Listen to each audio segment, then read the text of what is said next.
Hello, everyone, and thank you for coming to Dale Chanel's 48th World, where we do reviews. Excuse me. Basically, we're going to be going over the one that aired last night, which was Sunday, November the 5th, 2017, of The Real Housewives of Atlanta. Now, I'm going to keep it short, much shorter than I did with the previous video I just put out last night, which was of the show that's running right after Real Housewives of Atlanta, and that's still kicking it, the Escape Tour or whatever.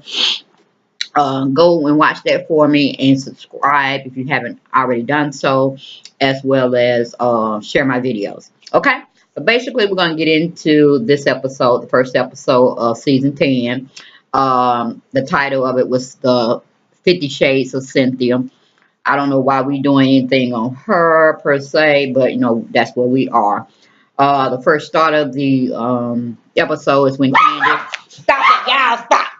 Candy shows up at her and her husband's restaurant, the OLG, ladies gang restaurant, and they're showing us how the line has wrapped around the building. I'm sure this was the grand opening of their new restaurant venture.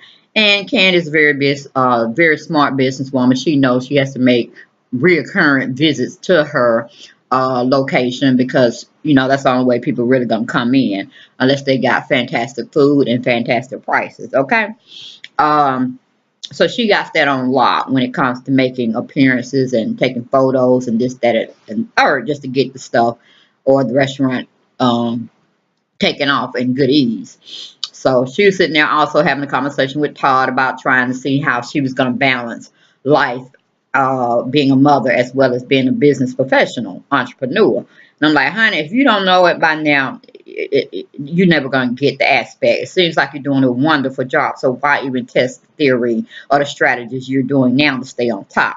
Come on, Camden. I gave you more business sense and mother sense than you're doubting yourself. Come on.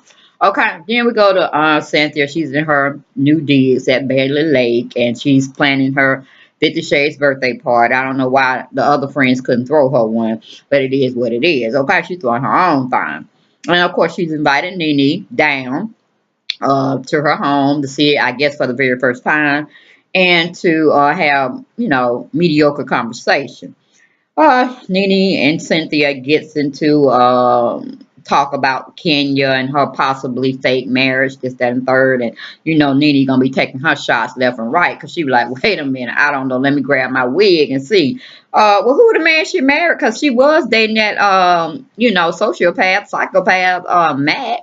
And that's all we knew about. That's the only person she talked about. Now she's supposed to be gonna get married. I don't know. I need to see the marriage license. And I was like, go ahead, Nene. I would need to check those credentials as well. And you know, Cynthia don't know the man's name. Cynthia don't know nothing. That's why I don't see why we even tape with her. But anyway, Kenya finally shows up.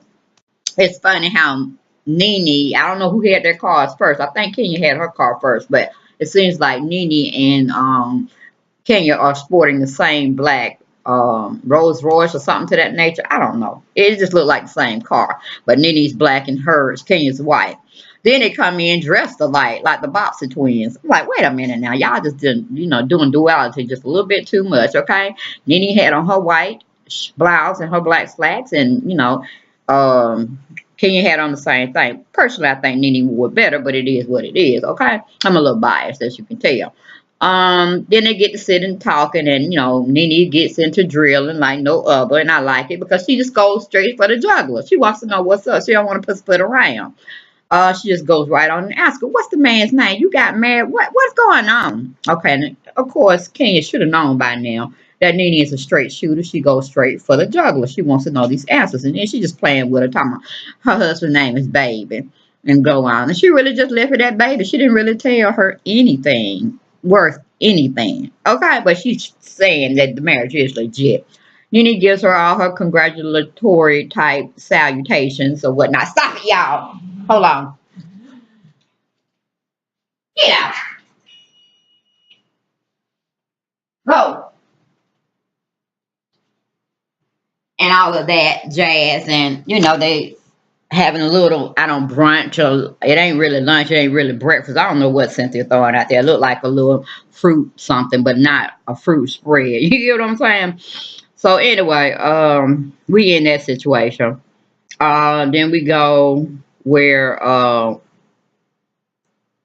let me see.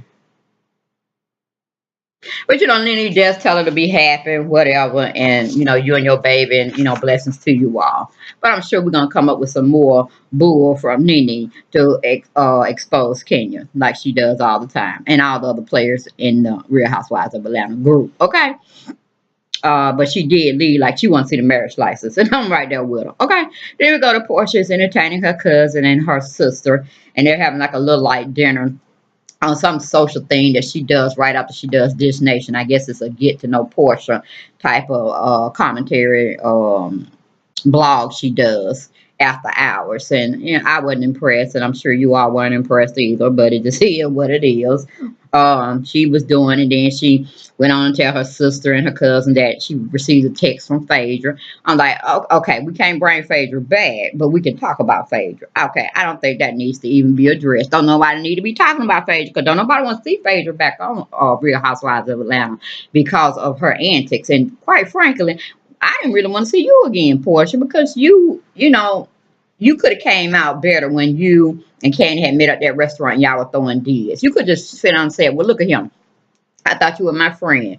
But this person told me that I am close to, and I consider her a friend, that you were trying to drug me, or you will be drugging me sometime soon to get my goodies. Now, I could have gave you my goodies free because I'm freaky like that, and I know you freaky like that. We both get down like that. You didn't have to do that. Then she could say, this friend that told me was Phaedra Paul. Then that would have just got, you know, you out of, you know, the banana peel that you was slipping on, in a, you know, in a sense. And it all would have fell straight to Phaedra. That's why nobody really wanted on the show, because she just too, you know, conniving, and you know, she's very destructive with people's brands when they try to be entrepreneurs. You know what I'm saying? And so that's how you could have handled it. But you know, you sitting up there, you know, talking about Phaedra test you, and you don't really know how you feel. She used you as collateral damage. You know, you need to let that little phrase go, and just don't even talk about the situation. Because technically, if Phaedra had to go, I saw you needed to go too, because you was just doing too much as well. And you know, prolonging your storyline on this whole rape allegation charge that, you know, tend to be false. Because, you know, Candace a freak. She don't told you she a freak. She got to rape nobody. Plenty of freaks out there to get down when she want to get down. Okay? That's how her and Todd do. But anyway, we just move on from that situation. Because she ain't talking about nothing. She really ain't talking about nothing. But she goes in to also say that Nene wanted her fired as well. Or maybe I skipped a little bit more. Maybe she didn't tell her sister, but she was telling it to some other people at the little luncheon, 50 Shades of Cynthia, when she was having her birthday party review. Okay?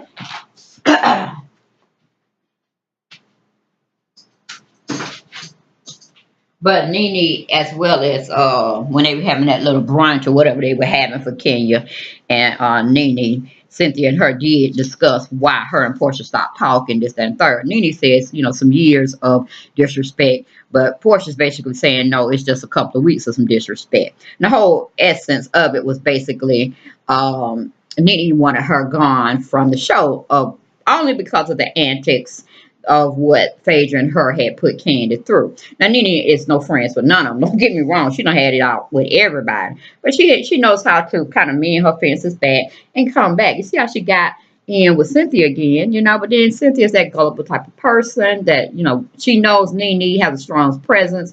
She knows Nene is going to stay on this show, and she need her extra coin. So, of course, she got to film with her boo, or act like that's her boo, you know what I'm saying, for appearance's sake. Now, she could, you know, dislike Nene really bad, you know, when they're not together. And she talks to people that don't, that do know how to keep their mouth shut and don't let it get in social media. That Cynthia really doesn't care for Nene. You know what I'm saying? But that's just my thoughts and my opinion. So Cynthia may be a little bit smarter than what we give her credit for when it comes to that approach of staying on the show. Knowing who to stack her deck, her cards with, versus, you know, having a fallout and falling all out like Peter's no longer existent in the show. And you know, and I'm gonna talk a little bit about her always chasing after Peter, but she trying to put out that she don't moved on. leave the man alone. You know, divorced you and did this, that, and third, and stop listening to your baby girl, Noelle. Because she's a child. She has to have many, many experiences, or a significant amount of experiences to even come to you to give advice. You know what I'm saying? About men. All right. She's still messing with boys because that's her age group. Okay. So anyway, we go to the swag boutique, and then Sheree comes in, make her little glorified appearance, and she's telling me, "Oh, this is kind of like my boutique." I'm like, "Sheree, what boutique do you have, baby? Prior to getting on Real Housewives of Atlanta season 1, because I don't remember you having a boutique." Okay. I heard of Nene having one, and it was proof that she did have one. I mean, license were filed, and this, that, and the third. But however, no, she by Sheree did not take off. We only just saw the lick, what do you call it, signage. We didn't see any product per se. And only type of apparel we saw with t-shirts that you made that had your little famous "Who Gonna Check Me Boo" logo on it, and this, that, and the third. That's not a real boutique unless it's all fictional in your mind. Nene is displaying, showing, and proving. Okay, I don't know what her revenue looks like for basically holding down swag. It must be pretty good. She still have it. Okay, so anyway, moving on from that, they go on and we talk about, kiki it up about, we talk to, just have a little bit girl chat about Portia a little bit. Then they talk about Nene, not Nene, Kenya and all that. And basically, Bone Collector, which is Sheree, wants to try to put them back together because she feels the group is just out of order and we need to come back. I'm like, and then Sheree, did y'all catch? She look like she kind of plump, like she's eating a lot more than exercising. So maybe the suit just made her look a little plump. I can't talk. I'm voluptuous fat myself, but it's just out of order for Sheree because she used to keep a tight, worked out body. So like I said, I'm gonna blame it on the clothes and the lighting. Okay, then we go to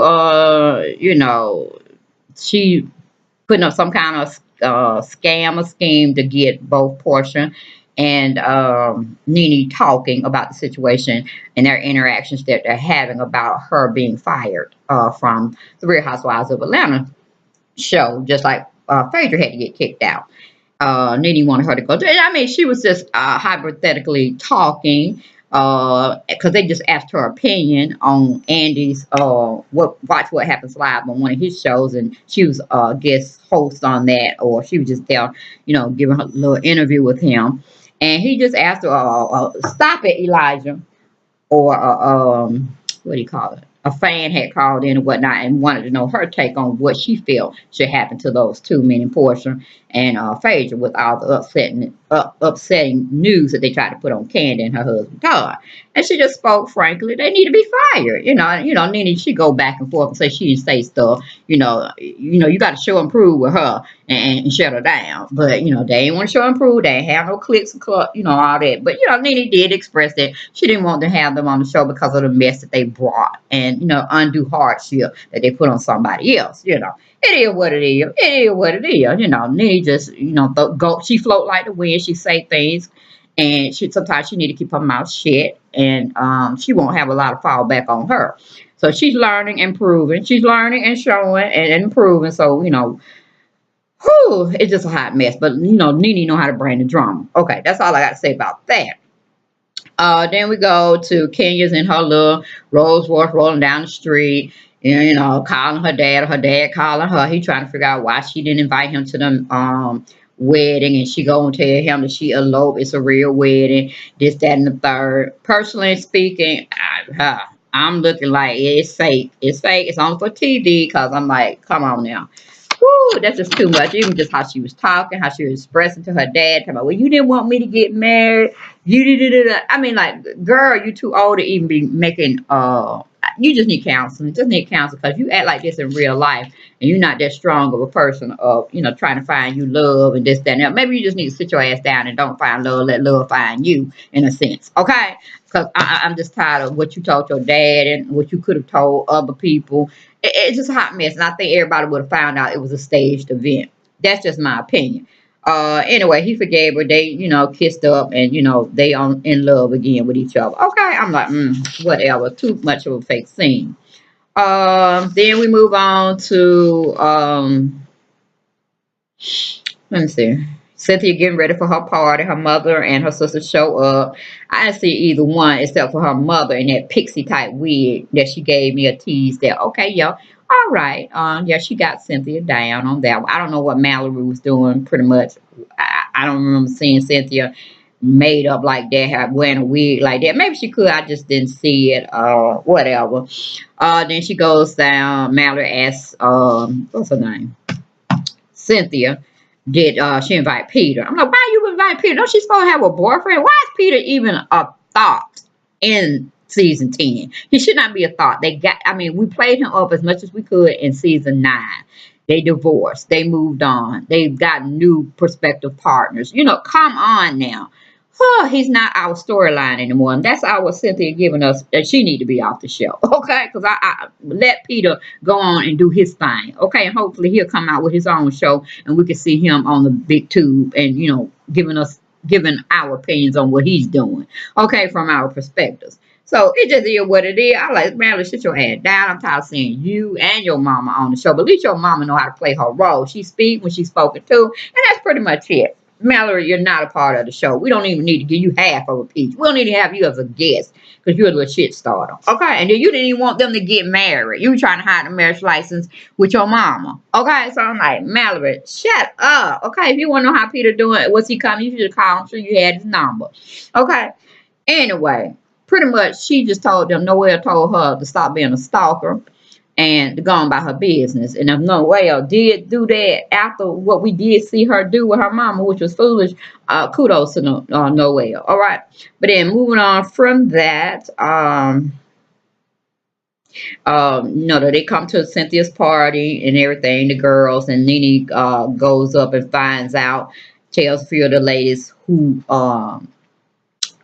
Kenya is married to, which is a guy named Mark Daly, which we already knew.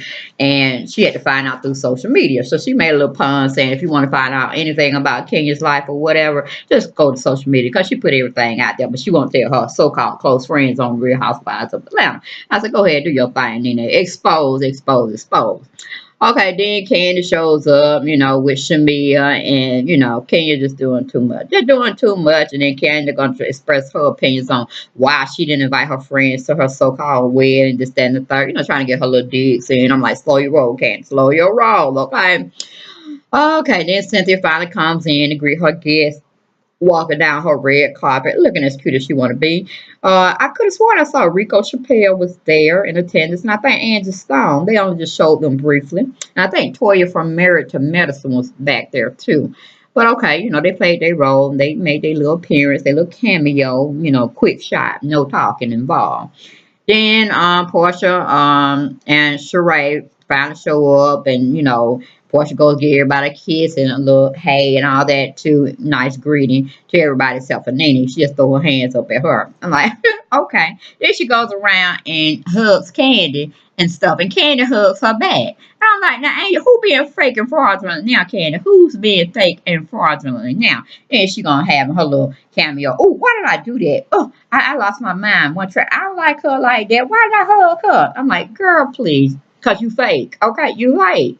Anybody that don't like nobody, they want to stay hands out, they ain't gonna let them get close to them to do it. Like, it's too soon. Back up. And she didn't even call Candy anything. But that's just goofy Portia. She just goes, she forgets everything, and she goes hug and everything. Evidently, Candy forgets everything too. So basically, moving on from there, they all come in. I wouldn't say looking exactly like Cynthia. The only one that can come close to some of her photos that she used to do back in the day when she modeling was Candy in a Coke can, wrapped around some hair, as a photo shoot that she was taking part of back in the day. So they gave Candy pretty much the award. And of course, Cherie and she tries to push Nene and Portia, in the back to try to, hash things out. And of course, ain't nothing gonna get hashed out unless it's going by Nene's protocol. Of course, Portia want to talk about her saying on Andy Cohen's show, that she wanted her fired. And Nene like, well, we're gonna talk. We need to talk. We're going way back. We're going back like some years. Okay, let's keep it real. I don't know how Nene thinks we going back some years. Yeah, I can't remember what happened 3 years ago. You know what I'm saying? This is really etched in my mind what somebody did. And it's not going to be everything from A to Z. It's going to be the things that stood out the most that got, my hair standing up off my arm, or, my blood pressure rise. It's going to be just a few points. You know what I'm saying? And so Nene didn't want to really discuss it. Portia was like, we're going to take it at these 3 weeks that you wanted to get me off the show, and you feel I needed to be off the show. You're trying to make me lose my lifeline. And I said, nah, Portia, you lost your own lifeline when you sit up there and put out information that wasn't even classified as truth. You know what I'm saying? It was hearsay. So anyway, that's basically how it was. Nene didn't want to go. She wanted to do nothing with Portia. She's the queen bee, as they say on this show. She rake them in, rake them out. And Lord knows, we don't see some people come and go. And Nene has come, went, and came back, and then still on top. You know what I'm saying? At least we could see what she had been doing when she was out from the cast, doing her own little entrepreneur type stuff, or just doing her solo career. So I'm like, and nobody else could show and prove us anything. They were just out for the count. I don't know what they were doing. They didn't want to show it. Evidently, it wasn't high profile, so that's why it wasn't shown. So anyway, Nene was like, oh, I done came, I done saw, I done conquered, I'm gone. So pretty much she left after that interaction with Portia. Greg following her and told like her little servant. Bless his heart. I hope his health is getting better, because he can't stand the stress.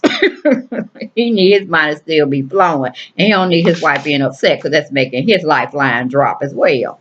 And then I got somebody else left after that too, but I'm not sure who it was. It's not really important. But anyway, that was the Real Housewives of Atlanta, season 10, episode 1. Get back with me for next week. Like I said, I'm only covering the little antics that Nene get down with, because she just be bringing, the mess, the drama, everything you expect, mindlessness to look at when you just want to separate from life. Okay, and get some chuckles and some good. But the rest of them, I'm like, Candace, stay on your venture of trying to make some money. Okay, don't get into all of this drama where it shows you crying. Because you're not going to defend yourself. You're smart enough. You ain't finna put your hands on nobody, because that's an assault charge. So it's an ill what it is. The rest of them, I have no good advice for, because they're going to be goofy, flaky, and just ratchet pretty much. So that's all I had. Y'all tune in next Sunday, and we'll get down and give our perspectives on the Real Housewives of Atlanta's episode 2 of season 10. All right, guys, y'all be blessed. Talk to y'all soon. Bye-bye.